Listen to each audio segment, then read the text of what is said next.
নিশ্চয়ই ব্যক্তি মানুষ সাধারণত তার অন্তরঙ্গ বন্ধুর মোতাবেক চলে। তার মানে সে যার সঙ্গী তার স্বভাব চরিত্র তার মধ্যে ঢুকে যায়। এই জন্য রাসূল বলেছেন আর-রাজুলু আলা দীনি খালিলিহি, নিশ্চয়ই ব্যক্তি তার অন্তরঙ্গ বন্ধুর দিক নির্দেশনায় পরামর্শে চলে। অতএব ফালিয়ানজুর, তোমরা আহাদুকুম, তোমরা প্রত্যেকে এটা লক্ষ্য করো, মান ইউ খালিল, কাকে তুমি অন্তরঙ্গ বন্ধু হিসেবে গ্রহণ করতেছো, তাহলে তুমি তাকে একটু দেখে নিবা। এখন যে যাকে অন্তরঙ্গ বন্ধু হিসেবে গ্রহণ করতেছো, তার মানে তুমি শুধু তার ব্যক্তিকে না, তার ব্যক্তিত্বকে পর্যন্ত তুমি গ্রহণ করতেছো। কারণ এই ব্যক্তিত্বটা আমাকে ভালো লেগেছে, তাই না, এই জন্য তাকে আমি বন্ধু হিসেবে গ্রহণ করেছি। এখন এই ব্যক্তি যদি নামাজি হয়, তো তার মানে এই ব্যক্তিত্বটা আমার মধ্যে আসবে।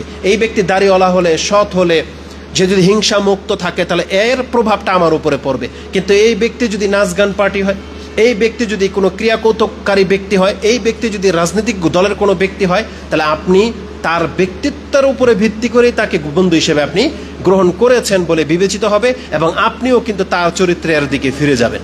এই জন্য রাসূল বলেছেন, তোমরা কাকে বন্ধুরূপে গ্রহণ করবে ওই ব্যক্তির ব্যক্তিত্বটাকে একবার দেখে নিও, কারণ তুমিও কিন্তু সেই পথেই পাওয়ার হবে। এই হাদিসটি আবু দাউদ কোট করেছেন, যেটা 4833 এবং তিরমিজিতে হাদিসটি 2378 রয়েছে। খুব জটিল একটা ব্যাপার, যা আপনি ভাববেন না আমি তো হেদায়েতওয়ালা, ওকে আমি হেদায়েত করে দেব। আমরা দেখেছি এমন বহু দিনদার ব্যক্তি দিন পেয়ে গেছে, 6-7 মাস, বছর খানিক দিন প্র্যাকটিসও করেছে, কিন্তু তার আগের জাহিলিয়াতের বন্ধুদেরকে সে ছাড়েনি।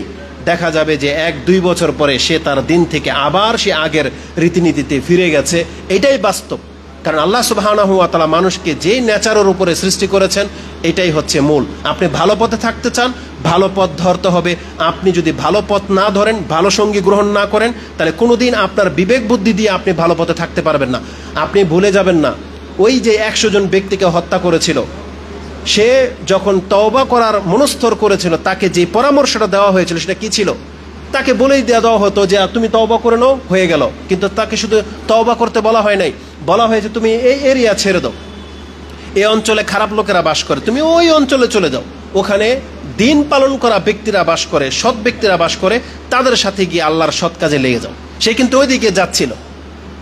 এই জন্য বোঝা যাচ্ছে যে দিনী পরিবেশ এটা অত্যন্ত জরুরি দিনকে টিকানোর জন্য।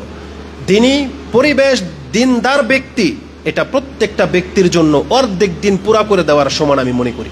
কারণ যেখানে আপনার দাড়ি রাখতে কষ্ট হবে, কিন্তু সব দাড়িওয়ালা, সেখানে দাড়ি রাখতে আপনার কোনো কষ্ট হবে না। আমি একটা জিনিস দেখেছি সৌদি আরবে, এই যেই সিজনগুলোতে মাদ্রাসা বন্ধ থাকে 3 মাস, তখন সৌদি আরবের কর্নিশ সমুদ্রের পারগুলোতে তারা সেমিনার করে যুবকদেরকে সঠিক পথে রাখার জন্য। ওখানে কুইজ হয়, বক্তব্য হয়, অনেক রকমের খেলাধুলা হয়। আমি সে অঞ্চলে গিয়ে দেখেছি, সুবহানাল্লাহ, আপনি যদি এমন ধার্মিক যুবকদেরকে দেখতেন যাদের দাড়ি এত লম্বা লম্বা, আমাদের কাপড় তো টাকনা ছুঁয়ে ছুঁয়ে গেছে, কিন্তু এমন ধার্মিক ব্যক্তিরা যাদের অর্ধেক সাক তাদের জুব্বা, হ্যাঁ, মেসোয়াক, একটা আধা হাতের মেসোয়াক তার পকেটে, চেহারা কত নুরানি চেহারা, কত ভদ্র তাদের আচরণ, তাদেরকে দেখে কিন্তু আমরা স্পৃহা পেয়েছি। তো সৌদি আরব তো আমরাও গিয়েছি, হ্যাঁ, কর্ম করতেই গিয়েছি, আরও রজায় আপনার ভাই ব্রাদারও গিয়েছে, তা আমরা সেখান থেকে দিন নিয়ে আসছি। তারা শুধু টাকা ছাড়ার কিছুই নিয়ে আসতে পারেনি। কেন? কারণ তারা ওই পরিবেশটা বেছে নিয়েছে যেখানে খারাপ লোকদের আনাগোনা বেশি। কিন্তু আমরা আল্লাহ সুবহানাহু ওয়া তাআলার অনুগ্রহে এমন পরিবেশ পেয়ে গিয়েছিলাম যেখানে আমরা শুধু দিনদার ব্যক্তিদেরকেই দেখেছি, যাদের থেকে আমরা আদর্শ গ্রহণ করেছি। অতএব ব্যক্তি এবং স্থান এটা ব্যক্তির উপরে প্রভাব ফেলে, যার ফলে রাসূলুল্লাহ সাল্লাল্লাহু আলাইহি ওয়াসাল্লাম আমাদেরকে এই দিক নির্দেশনাগুলো দিয়েছেন। দুনিয়াতে যে যার বন্ধু গ্রহণ করেছেন, অন্তরঙ্গ বন্ধু, জানেন কিয়ামতের মাঠে কি হবে? আল্লাহ সুবহানাহু ওয়া তাআলা কোরআনের মধ্যে একটা আয়াত আপনি নিয়ে নেন, যেটা সূরা যুখরুফ 43 নম্বর সূরার 66 নম্বর আয়াত। আল্লাহ সুবহানাহু ওয়া তাআলা বলেছেন, আল আখিল্লাউ ইয়াউমা ইযিন বাদুহুম লিবাদিন আদু। প্রত্যেকটা অন্তরঙ্গ বন্ধু কিয়ামতের মাঠে একে অপরের শত্রু হয়ে যাবে, একে অপরের শত্রু হয়ে যাবে, ইল্লাল মুত্তাকিন। তবে মুত্তাকি বান্দারা যারা একে অপরের বন্ধু হিসেবে গ্রহণ হয়েছিল, তারা সেদিন শত্রু হবে না, বরং আল্লাহ সুবহানাহু ওয়া তাআলার পক্ষ থেকে ঘোষণা করা হবে যে আল্লাহর জন্য একজন আরেকজনকে ভালোবেসেছো, তোমরা কোথায়? বরং তোমরা স্পেশাল ছায়ার নিচে আল্লাহ ঠাঁই করে দেবে। আর যারা দুনিয়াবি আল্লাহর তাওহীদের ভিত্তিতে বা একত্বের ভিত্তিতে, তাকওয়ার ভিত্তিতে বন্ধুত্ব করে নাই, দুনিয়াবি কোনো স্বার্থে, হয়তো ভালো লাগার ভিত্তিতে করেছে, কিয়ামতের মাঠে একে শত্রু মনে করবে, একে দেখলে আরো পালাবে। কেন? কারণ ব্যক্তির দ্বারা প্রভাবিত হয়। সৎ ব্যক্তি সৎ ব্যক্তিকে ভালো উপদেশে দিয়েছে, কিন্তু খারাপ ব্যক্তির দ্বারা কখনো কখনো খারাপ কাজও হয়ে যায়। এই জন্য আপনি কিয়ামতের মাঠে তাকে শত্রু ভাববেন। এবং এই মর্মে যথেষ্ট কথা আছে যে তারা বলবে ওয়ায়াউমা ইয়াউদ্দু যালিমু আলা ইয়াদাইহি, জালেমরা তাদের হাত কামড়াবে আর বলবে আমি যদি একে বন্ধুরূপে গ্রহণ না করতাম। ইয়া লাইতানি ইয়া ওয়াইলাতা লাইতানি লাম আত্তাখিজ ফুলানান খালিলা, আমি যদি একে বন্ধুরূপে গ্রহণ না করতাম, আমি যদি রাসূলের পথ ধরে নিতাম। এটা সূরা ফুরকানে পেয়ে যাবেন। যেহেতু সময় 7 মিনিট, আমি আমার আগের দিকে যাই। আল্লাহ সুবহানাহু ওয়া তাআলা আমাদেরকে বলেছেন সূরা তাওবা 9 নম্বর সূরার 71 নম্বর আয়াতে, মুমিন এবং মুমিনরা একে অপরের বন্ধু। ওয়াল মুমিনুনা ওয়াল মুমিনাত বা'দুহুম আউলিয়াউ বা'দ ইয়ামুরুনা বিল মারুফ ওয়া ইয়ানহাউনা আনিল মুনকার ওয়া ইউকিমুনাস সালাহ ওয়া ইউতিনাজ যাকাত, তারা সালাত কায়েম করে, যারা যাকাত দেবে, তারা আল্লাহকে মেনে চলে, আল্লাহ এবং তার রাসূলের আনুগত্য করে, একজন অপরজনকে ভালো পরামর্শ দেয়। এটা হচ্ছে মুমিনদের গুণ। তাহলে আপনি যদি সেই মুমিনদের সোসাইটি, সেই মুমিনদের অন্তর্ভুক্ত না হন, তাহলে কে আপনাকে ভালো উপদেশ দেবে? যদি আপনি মুনাফিকের সাথে বসবাস করেন, সে আপনাকে ভালো উপদেশ কখনোই দেবে না। যেটা আমাদের সমাজগুলোতে একাকার, একজন ভাই হেদায়েত প্রাপ্ত, আরেকজন ভাই হচ্ছে গুমরা। বরং একজন ভাইকে আমরা দেখেছি ল্যাংটার মুরিদ, কিন্তু একই পাতিলায় ভাত খায়। তার দিন তাকে পৃথক করতে পারেনি এখন পর্যন্ত। কেন? তার ভাই রক্তের ভাই হিসেবে। সেই জন্য একই গ্রামে, একই বাপদাদার ভিটা ছাড়তে পারে না, সেই জন্য সে দিন ছুটে যাচ্ছে, কিন্তু তার বাপদাদার ভিটা সে ছাড়তে পারে না। এই ব্যক্তির দ্বারা দিন সেফ না। দিন তার ঘর পর্যন্ত গিয়েছে, কিন্তু এই দিন তার কাছ থেকে একদিন বিদায়ও নেবে, যদি তার দিন তার এই ঘরকে ত্যাগ করতে বাধ্য না করে। এই জন্য দিন পাওয়ার পরে আপনাকে আপনার দিনের জন্য প্রয়োজনে ঘর ছেড়ে দিতে হবে, বাপদাদার ভিটা ছাড়তে হবে, নিজের সমাজ ছাড়তে হতে পারে, কিন্তু দিন ছাড়া যাবে না। এটা যাদের এম, দিনী পরিবেশের বিকল্প আর কিছুই হতে পারে না। এই জন্য অবশ্যই আমাদেরকে দিনী পরিবেশ লাগবে। রাসূলুল্লাহ সাল্লাল্লাহু আলাইহি ওয়াসাল্লাম 2 জন ব্যক্তির উদাহরণ দিয়েছে, সে হাদিস আপনারা জানেন, আমি শুধু নাম্বারটা বলে দিই। হাদিস মুসলিমে কিতাবুল বিররি ওয়া সিলাতে রয়েছে 6586, এবং বুখারীতে হাদিসটি 5534 রয়েছে। ওই আতরওয়ালা আর কামারশালার দোকানের ওই হাদিসটা আমার সামনে আছে, আরবিতে পড়তে গেলে সময় লেগে যাবে। রাসূল বলেছেন আতরওয়ালার আর কামারশালার উদাহরণ হলো ভালো এবং মন্দ সঙ্গী। আপনি আতরের দোকানে যান, আপনাকে একটু আতর লাগিয়ে দিবে, অথবা আপনি কিনবেন, অথবা ঘ্রাণ পাবেন। কিন্তু আপনি যদি কামারশালায় বসেন, তার আগুনের ফুলকা আপনার কাপড়কে জ্বালিয়ে দেবে, অথবা আপনি দুর্গন্ধ নিয়ে সেখান থেকে ফিরবেন। এই হাদিসগুলো স্পষ্ট প্রমাণ করে যে একটা দিনদার পরিবার, দিনদার ব্যক্তি, দিনী পরিবেশ এটা কতটা উপযুক্ত। আল্লাহ সুবহানাহু ওয়া তাআলা আমাদেরকে এইভাবে অনেক এক্সাম্পল দিয়েছেন। রাসূলুল্লাহ সাল্লাল্লাহু আলাইহি ওয়াসাল্লাম থেকে আরেকটা গুরুত্বপূর্ণ হাদিস আমি আপনাকে স্মরণ করিয়ে দিই। রাসূলুল্লাহ সাল্লাল্লাহু আলাইহি ওয়াসাল্লাম বলেছেন আল মারউ মা মান আহাব্বা, একজন ব্যক্তি তার সাথে কিয়ামতের মাঠে উঠবে যে যাকে ভালোবাসে। এটা দুনিয়ার সাথে এক্সাম্পল খাটে, আর পরকালের যা যা উল্লেখ করে দেওয়া হয়েছে। আপনি যাকে ভালোবাসেন, রাসূল বলেছেন আল মারউ মা মান আহাব্বা, একজন ব্যক্তি তার সঙ্গী যে তাকে ভালোবাসে। এখন আপনি দিনদার ব্যক্তিদেরকে যদি ভালোবাসেন, সালাফি আলেমদেরকে যদি ভালোবাসেন, কিন্তু আপনি তাদের সাথে আসলেন না, তাদের সাথে ওঠা বসা করেন না, আপনার ওঠা বসা ওই এখন পর্যন্ত তাদের সাথেই, তাহলে আপনার ভালোবাসার দাবি মিথ্যা হয়ে যাবে। কারণ রাসূল বলেছেন যে যাকে ভালোবাসে, নেচার তো এটাই বলে সে তার সাথে যাবে, তাই না? রাসূলুল্লাহ সাল্লাল্লাহু আলাইহি সাল্লামকে সাহাবায়ে কেরামরা ভালোবাসতেন, এজন্য রাসূলকে তারা ছাড়ে নাই, প্রয়োজনে তার ঘর বাড়ি ছেড়ে দিয়েছে, কিন্তু রাসূল যেখানে তারা সেখানে এই অবস্থান নিয়েছে। এটা একটা এক্সাম্পল। আমরা রসুল নই, রাসূলদের আমাদের কেউ রাসূলদের মতো না, কিন্তু এটা একটা রাসূলের সুন্নাহ।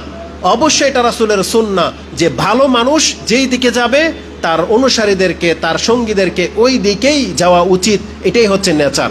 আর এটার ফলপ্রসূ কি? কিয়ামতের মাঠে এই ভালোবাসার ভিত্তিতে আজকে আপনারা সালাফরা এক হয়েছেন, একটা পরিবার গঠন করেছেন। বাপদাদার বাড়ি এত হাইফাই জায়গায় থাকা সত্ত্বেও এমন একটা প্রত্যন্ত অঞ্চলে এসে বাড়ি করতেছেন কিসের জন্য? শুধু দিনকে টিকানোর জন্য। এটাই কিয়ামতের মাঠে ইনশাআল্লাহুল আজিজ ভালোবাসার প্রতিফলন ঘটবে, যে রাসূল বলেছেন যে যাকে ভালোবাসে কিয়ামতের মাঠে সে তার সাথেই উঠবে। তাহলে এই জন্য দিনী ভাইকে চুজ করা এটা অনেক বড় একটা ব্যাপার। যদি আমাকে পর্যাপ্ত সময় দেওয়া হতো, তাহলে এর গুরুত্ব সব কিছু আমি আপনাকে এক একটা করে ডিটেলস তুলে ধরার চেষ্টা করতাম। যেহেতু সময় খুব কম, আর মাত্র 2 মিনিট, সেক্ষেত্রে আমি সর্বশেষ কথার দিকে আমি আসতে চাচ্ছি। আল্লাহ সুবহানাহু ওয়া তাআলা আমাদেরকে বলেছেন যে সৎ প্রতিবেশী হওয়া এটা কত বড় গুরুত্বপূর্ণ ব্যাপার। উপরের আলোচনাগুলো এর জন্য যথেষ্ট। যে সৎ প্রতিবেশী হওয়াটা কতটা গুরুত্বপূর্ণ। তবে কোরআনে আল্লাহ বলেছেন, ইয়া আইয়ুহাল্লাযীনা আমানুত্তাকুল্লাহা ওয়া কুনু মা'আস সাদিকিন, যে তোমরা আল্লাহকে ভয় করে এবং সত্যবাদীদের সাথে হয়ে যাও। নিঃসন্দেহে এই সত্যবাদী টিম হচ্ছে রাসূলুল্লাহ সাল্লাল্লাহু আলাইহি ওয়াসাল্লাম এবং তার সাহাবায়ে কেরাম। তাদের সিলসিলা দিয়ে কিয়ামত পর্যন্ত যারাই মানহাজের উপরে থাকবে তারাই হলো সেই সত্যবাদী যাদের সাথে থাকতে আমাদেরকে আদেশ করা হয়েছে। জি, আদেশ করা হয়েছে। রাসূলুল্লাহ সাল্লাল্লাহু আলাইহি ওয়াসাল্লাম থেকে আরেকটা হাদিস বলি। রাসূল আমাদেরকে আদেশ করেছেন, লা তুসাহিব ইল্লা মুমিনান, তোমরা মুমিন ব্যক্তি ছাড়া কারো সঙ্গী হইও না।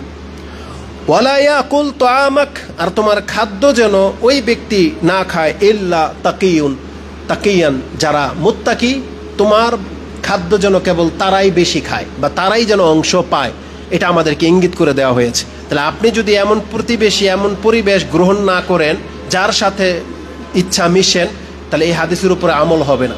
আর সবচেয়ে বড় ব্যাপার, সর্বশেষ হাদিস যেটা ইমাম ইবনে হিব্বান উল্লেখ করেছেন 4032, রাসূল বলেছেন সৌভাগ্যের নিদর্শন হচ্ছে 4টা। তার কি? যার প্রতিবেশী সৎ, যার নারী সৎ, তার মানে যার স্ত্রী সৎ, যার কাছে একটা সাওয়ারি আছে হানিয়ান, মানে একবারে আপনাকে উৎফুল্ল করে দেয়, মানে একদম ভালো, কোনো জায়গায় থেমে যায় নাই, এমন একটা সাওয়ারি। আর রাসূল বলেছেন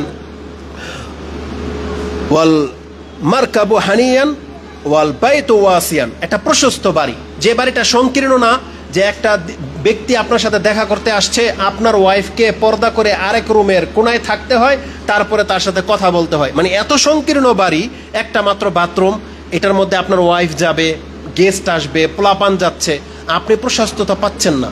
তো রাসূল বলেছেন সৌভাগ্যের লক্ষণ হচ্ছে 4টা, যার একটা প্রশস্ত বাড়ি আছে, যার প্রতিবেশী সৎ, যার স্ত্রীটা সৎ, আর যার একটা সাওয়ারি আছে যেটা হানিয়ান, মানে প্রশস্ত, প্রশান্তি দেওয়ার মতো একটা।